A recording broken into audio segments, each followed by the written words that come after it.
Welcome to Letter from the Republic of Uncommon Sense, where we examine the headlines and try to understand why common sense sometimes travels abroad without a return ticket. Today's conversation concerns a political mystery that appears after almost every election, not just in Ghana, but really across many democracies where grassroots effort is everything. And to help me understand it, I have invited the Republic's most respected political analyst, who also, I must add, sells the best roasted groundnuts in the neighborhood. Auntie Ama, welcome. It's a pleasure to have you. Jimmy, my son, thank you. It's always good to be here, but let me be clear from the start. If this discussion becomes too politically charged, I will deny knowing you. My groundnut business depends on neutrality, you know. People from all parties buy my groundnuts, and I don't want to lose customers over parliamentary squabbles. That is a very wise precaution, Auntie Ama. Political friendships sometimes expire faster than fresh bread, especially when ministries are being shared. Now, let's dive straight into it. You've probably heard the discussion trending across Ghana, on social media, in the markets, everywhere.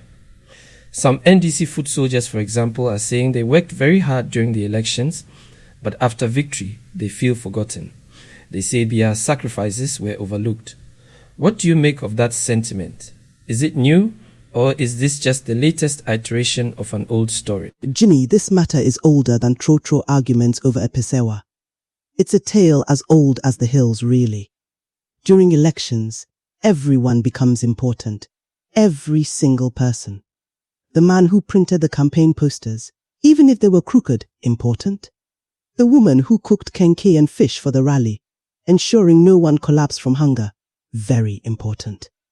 Even the boy who shouted slogans until his voice became like a cracked trumpet, his throat raw and his energy spent, he is also very, very important. They are all promised a share of the harvest, a seat at the table, a recognition for their tireless efforts. And I imagine those promises, implied or explicit, fuel their drive. They believe their dedication will be reciprocated once victory is achieved. Exactly. They believe in the we campaigned, we won. But then, when victory comes, something interesting and frankly quite predictable happens. The government suddenly discovers mathematics. And not just any mathematics, but a very specific, painful kind of subtraction. Mathematics, as in the number of positions available or the number of people expecting those positions? Both, my son, both. The number of government positions becomes suddenly, miraculously, smaller than the number of loyal supporters. It's like the chairs at the feast suddenly vanish. And that is when people start remembering proverbs, and not the happy ones. They start remembering the ones about broken promises, about being used and discarded. Oh, it sounds like a classic supply and demand problem, but with human emotion and loyalty thrown into the mix, which makes it far more volatile than any economic equation. Precisely. And to truly understand this mathematics, we need a story. A village story, of course, because that's where all true wisdom resides. Aha! I suspected a village story was coming. These are always the best way to cut through the political jargon. Of course. So long, long ago, in a village much like ours, the people faced a great hunger. The fields had not yielded much, and the granaries were low. So the elders called for a big hunt. They decided to go after the elusive antelope, a creature known for its swiftness and its delicious meat. A collective effort to solve a community problem, much like an election campaign. Exactly. Many, many people participated in this hunt. One person, with eyes sharper than an eagle, saw the fresh tracks deep in the forest. He ran back to alert the others. Another person, known for his powerful voice, beat the drums to encourage the hunters, shouting praises and warnings. Yet another, strong and silent, carried the heavier spear, ready for the confrontation. Others set traps. Some guided the dogs, and even the young boys helped by scaring the bush to drive the antelope towards the hunters. It was a true community effort, everyone playing their part, big or small. So everyone contributed, invested their time and energy, believing in the shared goal. Indeed. And when the antelope was finally caught, after much sweat and toil, a magnificent creature it was. Everyone gathered in the village square, celebrating with joyous shouts and dancing, and suddenly, everyone remembered how important they were. The man who saw the tracks recounted his sharp eyesight. The drummer boasted of his tireless rhythm. The spear carrier flexed his muscles, reminding everyone of the final blow. Let me guess. Everyone wanted a share of the meat. Exactly. The demands began. I found it, I drove it, I killed it, I supported the hunters. Each person felt they deserved a large prime cut for their unique and crucial contribution to the victory. But there was one fundamental problem, Jimmy. And what was that, Auntie Ama? The antelope. It still had only 4 legs, and only a certain amount of meat. You can't multiply antelope legs, can you? Not even with magic. Ah, so politics has the same arithmetic. Campaigns produce many heroes, but government produces very few chairs. It's a stark reality, isn't it? Everyone feels like they brought down the antelope, but there are only so many ministerial roles, so many directorships, so many ambassadorial positions. You see why Auntie Ama does not argue with politicians. The celebration drum is always louder than the distribution meeting. The euphoria of victory often overshadows the painful process of deciding who gets what. And when the music stops and the cuts have to be made, someone inevitably feels shortchanged. It's not just about the 4 legs, but about the specific cuts.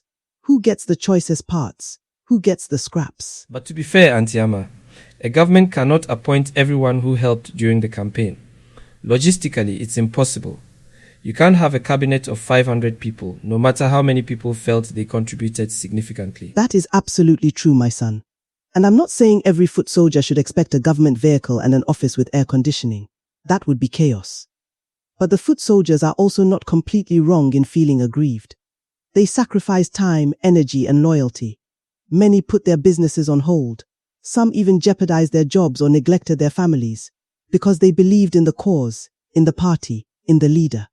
They walked long distances, sometimes in the sun, sometimes in the rain, shouting until their throats hurt. Recognition matters. A handshake and a thank you can go a long way, but sometimes it needs to be more tangible. So the real challenge for any political party once in power is balance. Showing genuine appreciation to loyal supporters, those who bore the brunt of the campaign, while still choosing people who can actually run institutions effectively, who have the technical know-how and experience, not just loyalty. Exactly. Because if every drummer becomes a minister, or every slogan shouter becomes a director, the orchestra will be very loud, but the music will not improve. In fact, it might become a discordant noise that makes everyone want to cover their ears. We need the skilled musicians, the conductors, the quiet experts, not just the loudest cheerleaders. Competence, experience, vision, these things cannot be sacrificed for loyalty alone, or the whole village suffers. That's a powerful analogy, and it speaks to the core of good governance, doesn't it? You need people who can deliver, not just people who are good at getting votes. But how do you tell a foot soldier who's been with you through thick and thin that they are not qualified for a specific role? That must be a very difficult conversation for any political leader. It is, Jimmy. It requires the wisdom of Solomon and the diplomacy of a seasoned elder. A leader must be able to communicate effectively, to manage expectations before the victory dance. They must find ways to reward loyalty and sacrifice, without compromising the integrity and effectiveness of governance. There are many ways to reward, beyond the top positions. Contracts, opportunities, training, advisory roles, even simply being visible and consulted. These are often overlooked. So it's not always about a ministerial portfolio, but about recognizing the value of their contribution and finding appropriate avenues for them within the broader party structure or even in other sectors, perhaps linking them to opportunities in the private sector or through specific party development programs. Precisely. Imagine if the foot soldier who was excellent at mobilizing people was given resources to start a community-based enterprise with the party's backing, or the one who worked tirelessly on data entry during the campaign was trained and placed in an administrative role within a party-affiliated organization, or even a local government agency, not necessarily a political appointment. There are many ways to empower and uplift, not just by giving a chair in the big house. It sounds like setting realistic expectations is key, right from the beginning of the campaign. Instead of vague promises of sharing in the spoils, perhaps parties need to be more transparent about the limited nature of direct appointments and focus on broader empowerment strategies. Jimmy, you are touching on the ideal world. In the heat of a campaign, when every vote counts, It's hard to be so clinical. Emotions are high, desperation is often present, and promises, sometimes unspoken, fly freely like leaves in a storm. Everyone needs to feel like they are part of something bigger, and that their personal investment will yield personal reward. It's human nature. So it's a difficult balancing act, managing human nature, political realities, and the demands of good governance. What happens when this balance isn't achieved? When the foot soldiers continue to feel neglected, election after election? Well, eventually, they become disillusioned. They lose their passion. The next time the drums are beaten for a new campaign, their energy is not the same. They might still vote for the party, out of habit or tribal loyalty, but that fire, that willingness to sacrifice everything, it dwindles. And that, my son, is when a party starts to lose its soul, its grassroots strength. It's a slow poison that weakens the party from within. It affects turnout, enthusiasm, and the ability to mobilize. It can even lead to internal factionalism and backbiting, as those who did get positions are resented by those who didn't. So the antelope problem isn't just about individual disappointment. It has systemic implications for the long-term health and viability of political parties. It's not just about one election, but future ones too. Exactly. A party that consistently forgets its foot soldiers is a party that is digging its own grave, slowly but surely. Because while the party leadership might be at the top, it's the foot soldiers who lay the foundation. They are the roots. If the roots are neglected, the tree will eventually wither, no matter how green the leaves at the top appear to be. That's a very sobering thought, Auntie Ama. It really underscores the importance of this issue beyond just a passing headline. So if you were advising a political party after a victory, what would be your absolute top piece of advice regarding the foot soldiers? My advice would be simple. Establish clear communication channels.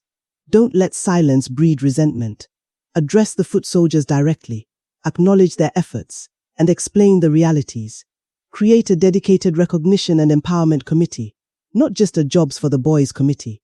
Let this committee explore various forms of support, whether it's scholarships for their children, small business loans, or even just regular meetings to hear their concerns. Make them feel seen, heard, and valued, even if they don't get a ministerial portfolio. So it's about sustaining that connection, that sense of belonging, long after the votes are counted. It's more than just a job, it's about a community within the party. Indeed. And it's also about building a culture where service to the party isn't solely transactional, where people understand that contributing to a better Ghana through their party is also a reward in itself. But that understanding must be nurtured, not just assumed. You can't just expect people to be selfless saints when they see others benefiting greatly from the same antelope they helped catch. Auntie Ama, this has been an incredibly insightful conversation. It really unpacks a perennial problem in our politics with such clarity and wisdom. Perhaps that is the ultimate lesson here. Victory may belong to everyone who worked for it, but responsibility must belong to those who can truly carry it, and the rewards must be distributed with both fairness and foresight. And next time the hunters catch an antelope, Jimmy, they should remember something. Before celebrating too loudly, before making grand pronouncements, they should first count the legs. And then, they should have a serious, honest conversation about who gets which piece and why. It might not satisfy everyone, but at least it sets the expectations straight. Wise words as always, Auntie Ama. And that is today's conversation from the Republic of Uncommon Sense. We've tackled the antelope problem in Ghanaian politics, and I think we've all gained a deeper understanding of why common sense often seems to go missing after election victory. Thank you for joining us, and thank you, Auntie Ama, for your incredible insights. Thank you, Jimmy. And remember, come for the wisdom, stay for the groundnuts. They're roasted fresh every morning.